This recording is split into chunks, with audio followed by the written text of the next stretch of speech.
TTD మాజీ అర్చకులు రమణ దీక్షితులకు హైకోర్టులో చుక్కెదురైంది. తిరుమల తిరుపతి దేవస్థానం అక్రమాస్తుల కేసుకు సంబంధించి ఆయన వేసిన క్వాష్ పిటిషన్ను న్యాయస్థానం కొట్టివేసింది. గతంలో సీఎం జగన్ పై టీటీడీ ఉన్నతాధికారులపై రమణ దీక్షితులు అవినీతి ఆరోపణలు చేశారు. దీంతో ఆయనపై తిరుమల టౌన్ పోలీస్ స్టేషన్లో కేసు నమోదైంది. దీనిపై ఆయన క్వాష్ పిటిషన్ వేశారు. హైకోర్టు ఆ పిటిషన్ను కొట్టేస్తూ 41A CRPC నోటీసులు అందజేసి రమణ దీక్షితుల్ని ప్రశ్నించాలని పోలీసులను ఆదేశించింది.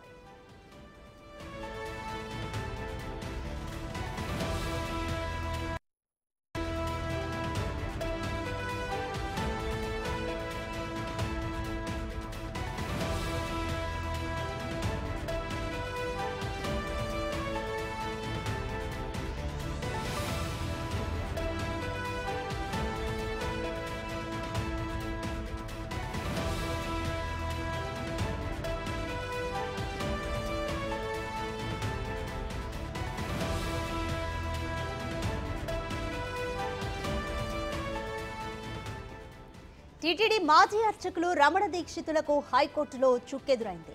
తిరుమల తిరుపతి దేవస్థానం అక్రమాస్తుల కేసుకు సంబంధించి ఆయన వేసిన క్వాష్ పిటిషన్ను న్యాయస్థానం కొట్టివేసింది. గతంలో సీఎం జగన్ పై టీటీడీ ఉన్నతాధికారులపై రమణ దీక్షితులు అవినీతి ఆరోపణలు చేశారు. దీంతో ఆయనపై తిరుమల టౌన్ పోలీస్ స్టేషన్లో కేసు నమోదైంది. దీనిపై ఆయన క్వాష్ పిటిషన్ వేశారు. హైకోర్టు ఆ పిటిషన్ను కొట్టేస్తూ 41A CRPC నోటీసులు అందజేసి రమణ దీక్షితుల్ని ప్రశ్నించాలని పోలీసులను ఆదేశించింది.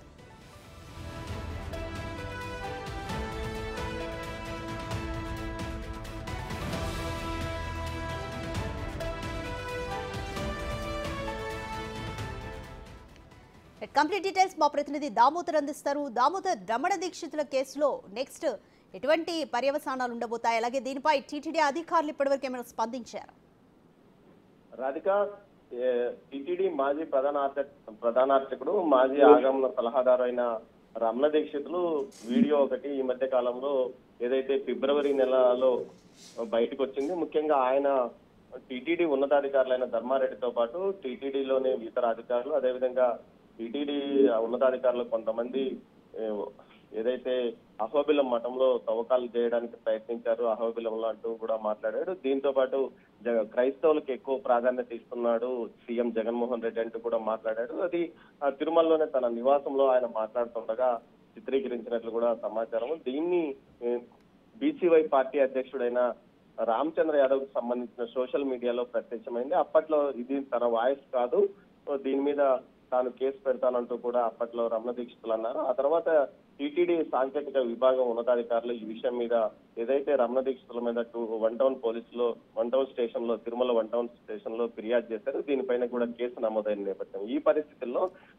తన మీద పెట్టిన కేసును ఉపసంహరించుకోవాలి, అసలు దానికి తనకు సంబంధం లేదంటూ రమణ దీక్షితులు హైకోర్టులో క్యాష్ పిటిషన్ ను దాఖలు చేశాడు. అయితే నిన్న ఆ క్యాష్ పిటిషన్ హైకోర్టు కొట్టివేసిన నేపథ్యంలో మరోసారి ఆయనకు 41C నోటీసులు 41A నోటీసులు జారీ చేసి ఆయన్ని విచారించాలి దీనికి సంబంధించి అని హైకోర్టు కూడా ఆదేశించింది. మొత్తం మీద అయితే ఇది రమణ దీక్షితులకు ఒక షాక్ లాంటిదని చెప్పవచ్చు. తన మీద కేసు నమోదు చేయకూడదంటూ ఆయన హైకోర్టుకు వెళ్ళడం, అయితే కేసును విచారించి తదుపరి చర్యలు తీసుకోవాలని కూడా కోర్టు ఆదేశాలు జారీ చేసిన నేపథ్యం. మొత్తం మీద దీని వివాదం గతంలో ఏదైతే టీడీపీ ప్రభుత్వం ఉన్నప్పుడు కూడా అనేక వివాదాస్పద వ్యాఖ్యలు చేసి ఆ ప్రభుత్వం కూడా ఆయన మీద అప్పట్లో పరువు నష్టం దావా కూడా దాఖలు చేసిన పరిస్థితి. ఆ తర్వాత వచ్చిన ప్రభుత్వం దీన్ని తొలగించడానికి ప్రయత్నించింది. తనకు పెద్దపీట వేస్తారు వైసీపీ ప్రభుత్వంలోని భావించిన రమణ దీక్షితులకు ఆ అవకాశం దక్కలేదు. కేవలం ఆయన ఆగమ సలహాదారుగానే మాత్రమే నియమించింది. పూర్వంలాగా తనకు ప్రధాన అర్చకుడు పదవిచ్చి టీటీడీలో ఏదైతే దేవాలయంలో పెద్దపీట వేస్తారని భావించినప్పటికీ అలాంటిది ఏం జరగలేదు. అప్పటి నుంచి ఆయన అధికారుల మీద అప్పుడప్పుడు సోషల్ మీడియా వేదికగా విమర్శలు చేసేవాడు. మొదట్లో సీఎం జగన్మోహన్ రెడ్డిని నేరుగా కలుసుకునేవాడు. తర్వాత అది కూడా పూర్తిగా దూరమైంది. ఈ నేపథ్యంలో ఆయన తన ఇంట్లో మాట్లాడిన మాటలను దొంగచాటుగా చిత్రీకరించారో లేదో కావాలని ఈయన సలహా మేరకు సోషల్ మీడియాలో పెట్టారో తెలియదు కానీ మొత్తం మీద బీసీవై పార్టీ సోషల్ మీడియాలో ప్రత్యక్షం కావడం తర్వాత టీటీడీ ఉన్నతాధికారులు ఈ విషయం మీద ఆగ్రహం వ్యక్తం చేస్తూ కేసు నమోదుకు ఆదేశాలు జారీ చేసిన నేపథ్యంలో సాంకేతిక విభాగం ఉన్నతాధికారులు కేసు నమోదు కావడం కూడా జరిగింది. తర్వాత ఈయన హైకోర్టుకు వెళ్ళడం, హైకోర్టు కూడా ఈయన క్యాష్ పిటిషన్ కొట్టేయడంతో ఈయన్ను విచారించే అవకాశం ఉంటుంది రాధిక. Thank you Damodar.